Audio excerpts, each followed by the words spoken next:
ইরানের সাথে এবার বড় ধরনের চুক্তি করতে যাচ্ছে রাশিয়া।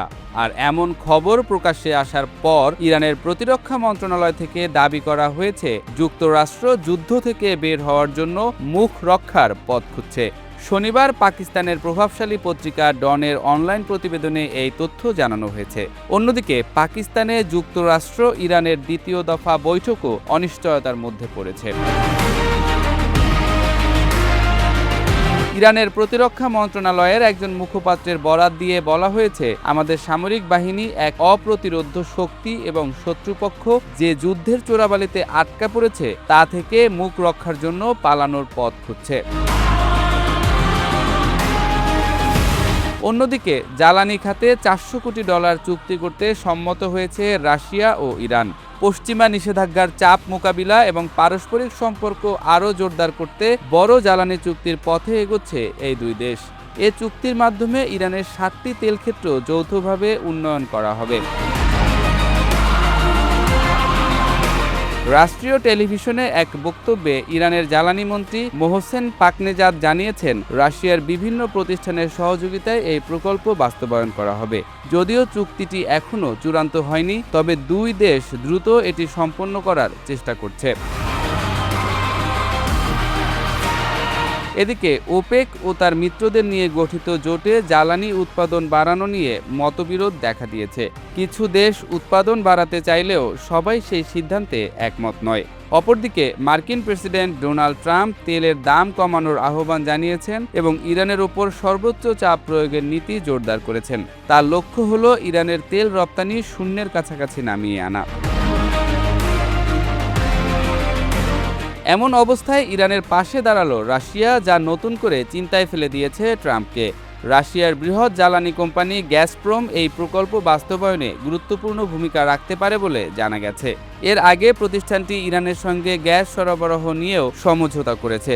রাশিয়া দীর্ঘদিন ধরেই ইরানের জ্বালানি খাতে সহযোগিতা করে আসছে, এমনকি ইরানের প্রথম পারমাণবিক বিদ্যুৎ কেন্দ্র নির্মাণেও তারা সহায়তা করেছে।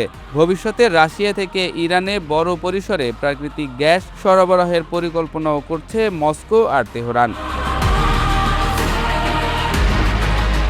ইরানের পররাষ্ট্রমন্ত্রী আব্বাস আরাকচি শুক্রবার রাতে ইসলামাবাদে পৌঁছেছেন। এর আগে পাকিস্তানের মাধ্যমে যুক্তরাষ্ট্র যে প্রস্তাবগুলো তেহরানের কাছে পাঠিয়েছিল তার আনুষ্ঠানিক জবাব তিনি সঙ্গে করে নিয়ে এসেছেন। একই সময় কূটনৈতিক তৎপরতা জোরদার হয়েছে। অন্যদিকে যুক্তরাষ্ট্র এবং ইরানের মধ্যে সরাসরি আলোচনার সম্ভাবনা এখনও অনিশ্চিত।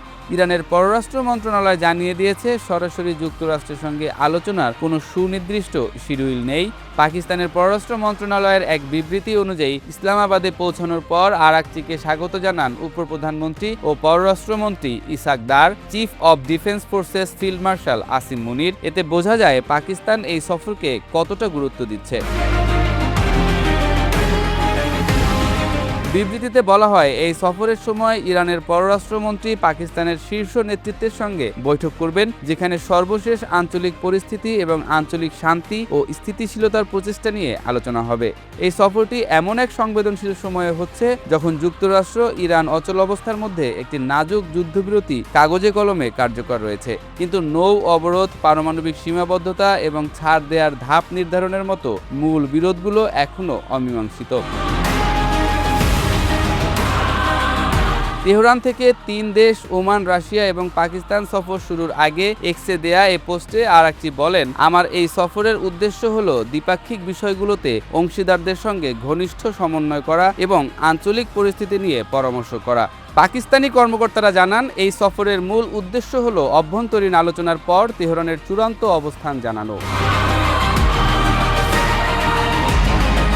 আরাকচি রাশিয়াকেও সফরসূচিতে রাখায় মস্কোর ভূমিকা আলোচনায় আসে। হোয়াইট হাউসের মুখপাত্র ক্যারোলিন লেভিট বলেন, ইরানিরাই সরাসরি আলোচনার অনুরোধ জানিয়েছেন, তাই স্টিভ ও জারেডকে পাঠাচ্ছেন তাদের বক্তব্য শোনার জন্য। তবে মার্কিন কর্মকর্তারা জানান, ভাইস প্রেসিডেন্ট জেডি ভ্যান্স আপাতত এই সফরে যোগ দিচ্ছেন না, কারণ তার ইরানি সমপর্যায়ের নেতা পার্লামেন্ট স্পিকার মোহাম্মদ বাগের গালিফাব উপস্থিত থাকছেন না। তবে আলোচনায় অগ্রগতি হলে ভ্যান্স পরে যোগ দিতে পারেন, আর তার দলের সদস্যরা ইসলামাবাদে উপস্থিত থাকার কথা রয়েছে। এইসব কূটনৈতিক তৎপরতার পরও সরাসরি মুখোমুখি বৈঠক হবে কিনা তা এখনও স্পষ্ট নয়। ইরান বারবার বলেছে, চাপের মুখে বিশেষ করে চলমান সামুদ্রিক অবরোধ ও জাহাজ জব্দের ঘটনায় তারা আলোচনায় বসবে না।